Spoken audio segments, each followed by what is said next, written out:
मित्रों नमस्कार। शिखरवाणी यूट्यूब संस्करण में आपका स्वागत है। इसमें हम एक खास महत्व के मुद्दे की चीरफाड़ करते हैं। आज का हमारा मुद्दा है रामलला की प्राण प्रतिष्ठा और राजनीति। राम मंदिर आंदोलन लगभग 5 शताब्दी तक चलने वाला आंदोलन रहा है, यानी लंबे इतिहास का एक आंदोलन जिसमें भारत के हिंदू समाज के द्वारा अपने आराध्य देव के जन्म स्थान पर मंदिर बनाने के लिए आंदोलन करना पड़ा। इसका कारण ये था कि बाबर के द्वारा जब भारत पर आक्रमण किया गया उस समय वहाँ अयोध्या के राम मंदिर को ध्वस्त करके उसके स्थान पर बाबरी मस्जिद नामक एक मस्जिद का निर्माण कराया गया। ये बात काफ़ी समय तक आपसी चर्चाओं में रही और कई समुदायों के बीच चर्चा के बीच ये तय होता रहा, चर्चा होती रही कि बाबरी मस्जिद के स्थान पर राम मंदिर का निर्माण करा दिया जाए या नहीं। अनेकों बार सामाजिक रूप से चर्चाएं हुई लेकिन बात नहीं बनी और ये मामला न्यायालय में चला गया। कुछ समय उपरांत इस विषय को लेकर आंदोलन प्रारंभ हुए और राष्ट्र स्वयंसेवक संघ और भारतीय जनता पार्टी की भूमिका के बाद ये आंदोलन तीव्र हुआ और तीव्र आंदोलन को धर्माचार्यों ने मार्गदर्शन दिया और 6 दिसंबर 1992 को वो विवादित ढांचा गिरा दिया गया जिसको लेकर लंबे समय से विवाद चल रहा था। अंततोगत्वा मामला सर्वोच्च न्यायालय में गया। डे बाय डे की सुनवाई हुई और सुनवाई के बाद 9 नवंबर 2019 को सर्वोच्च न्यायालय ने निर्णय देकर उसी स्थान को जहां कभी राम मंदिर और उसके बाद बाबरी मस्जिद बनाई गई थी हिंदू समाज को सौंप दिया गया और मंदिर निर्माण का रास्ता साफ हो गया। केंद्र की सरकार ने ट्रस्ट बनाकर मंदिर निर्माण की जिम्मेदारी दी गई सुप्रीम कोर्ट के निर्देश के अनुसार और राम मंदिर का निर्माण प्रारंभ हुआ। वह शुभ दिन भी हिंदू समाज की दृष्टि से आ गया। 22 जनवरी 2024 को भारत के प्रधानमंत्री नरेंद्र मोदी रामलला की प्राण प्रतिष्ठा गर्भगृह में करेंगे, यानी कि मंदिर बनकर तैयार है। भगवान राम की मूर्ति तय कर ली गई है जिसकी प्राण प्रतिष्ठा होगी और 15 जनवरी से प्राण प्रतिष्ठा के सारे आयोजन प्रारंभ हो जाएंगे। 22 जनवरी को समापन हो जाएगा। 23 जनवरी से आम जनता के लिए रामलला के दर्शन का रास्ता साफ हो जाएगा, जनता आना चालू हो जाएगी। इस प्रकार एक बहुत बड़ा आयोजन और बहुत बड़ा उत्सव माना जा सकता है या हिंदू समाज के लिए अपने आराध्य के दर्शन का रास्ता साफ हो जाएगा। इस सारे मामले के बाद 2 चीज़ें स्वाभाविक रूप से पनपी हैं जिनकी चर्चा करना हमें उचित लग रहा है। सबसे पहले हम बात करेंगे इस बड़े धार्मिक आयोजन में धर्म सत्ता की। महत्वपूर्ण बात यह है कि जब रामलला विराजमान होंगे तब धर्माचार्यों की भूमिका क्या होना चाहिए और इस भूमिका को लेकर न केवल समाज में बल्कि धर्माचार्यों के अंदर भी चर्चा प्रारंभ हो गई है। सबसे पहले हमारे प्रसिद्ध और जिनको अति प्रतिष्ठित कहा जाता है निश्चलानंद सरस्वती महाराज पुरी के शंकराचार्य हैं। 4 पीठ शंकराचार्यों के लिए तय की गई है। पुरी एक ऐसा पवित्र स्थान है जहाँ के निश्चलानंद सरस्वती महाराज शंकराचार्य हैं। उनसे मीडिया ने सवाल पूछा, क्या आप राम मंदिर आयोजन में शामिल होने जा रहे हैं, आपको निमंत्रण मिला है?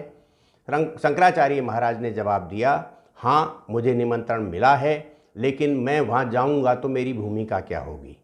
और उस भूमिका के संदर्भ में शंकराचार्य महाराज कुछ आगे बढ़े और उन्होंने ये कह दिया कि नरेंद्र मोदी तो प्राण प्रतिष्ठा करेंगे, वो भगवान के विग्रह को स्पर्श करेंगे और उनकी पूजा अर्चना करेंगे, तब मैं क्या तालियां बजाऊंगा।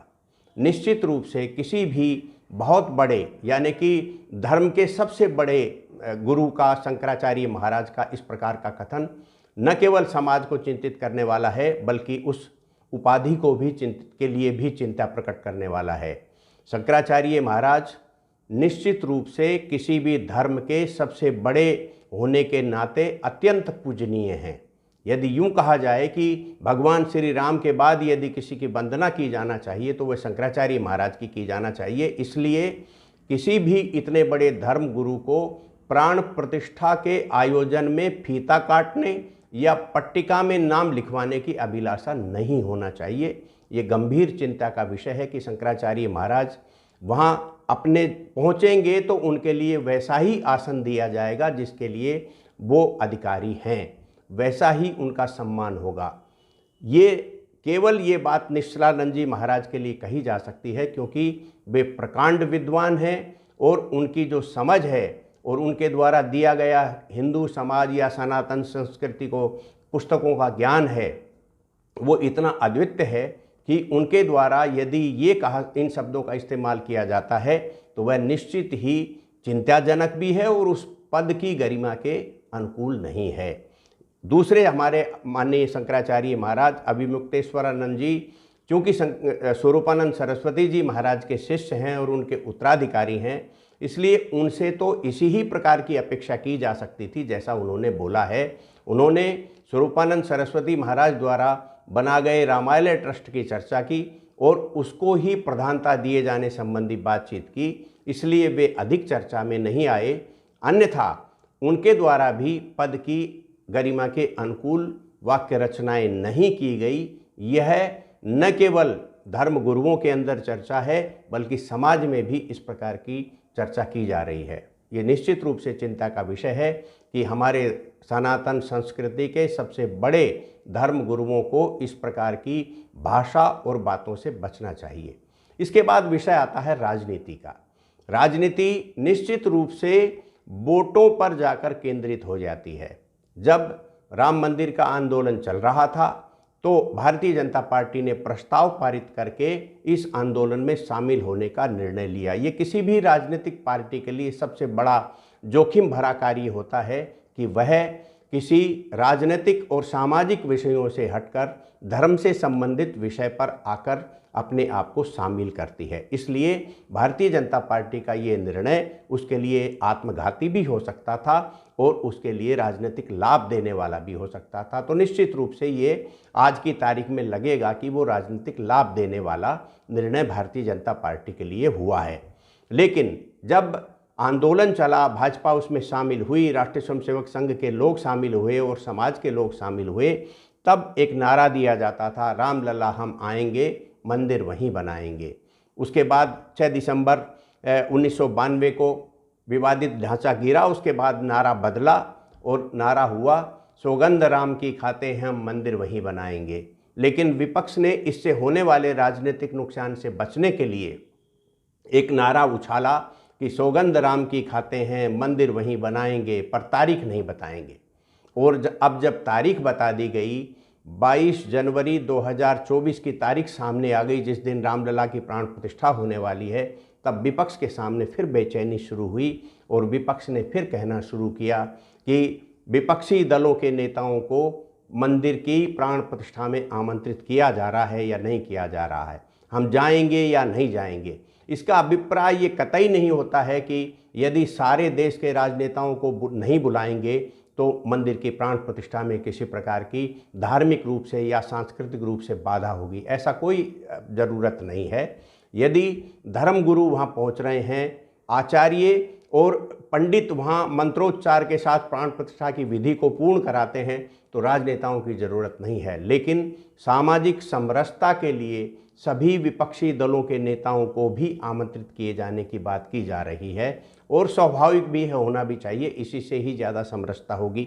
लेकिन राजनीति ने ये महसूस किया कि बहुसंख्यक समाज और अल्पसंख्यक समाज की राजनीति में बहुसंख्यक समाज का सीधा पक्ष भाजपा से न जुड़ जाए, इसलिए विपक्षी दलों के नेताओं के द्वारा राम मंदिर के इस प्राण प्रतिष्ठा समारोह को राजनीति में घसीटने का प्रयास किया गया। लेकिन लगता नहीं है कि वे अपने इस मुहिम में, इस प्रयास में सफल होंगे, क्योंकि देश में जिस प्रकार का एक ज्वार, जिस प्रकार का एक भाव, जिस प्रकार की लोगों में गतिविधियां गांव-गांव तक दिखाई दे रही हैं, उससे एक बार फिर लग रहा है कि 6 दिसंबर 1992 के पहले जिस प्रकार पूरे देश में मूवमेंट था, जिस प्रकार से पूरे देश में एक वातावरण निर्मित हुआ था, वैसा का वैसा ही वातावरण फिर अभी दिखाई दे रहा है।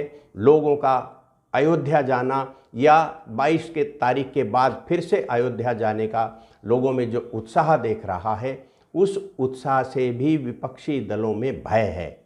और भय होना स्वाभाविक है, क्योंकि आने वाले कुछ ही समय में लोकसभा के चुनाव होना है और ये लोकसभा के चुनाव नरेंद्र मोदी के लिए तीसरी बार की पारी के लिए और विपक्ष के लिए तीसरी बार की हार की कथा और पटकथा को लिखने वाले हैं। इसलिए यहाँ राम मंदिर की प्राण प्रतिष्ठा को राजनीति में घसीटने का प्रयास हो रहा है और किसी भी सांस्कृतिक उत्थान वाले राष्ट्र में जहाँ एक सांस्कृतिक उदय की फिर से परिभाषा लिखी जा रही है, इस प्रकार की राजनीति को उचित नहीं माना जा सकता। आज के अंक में इतना ही।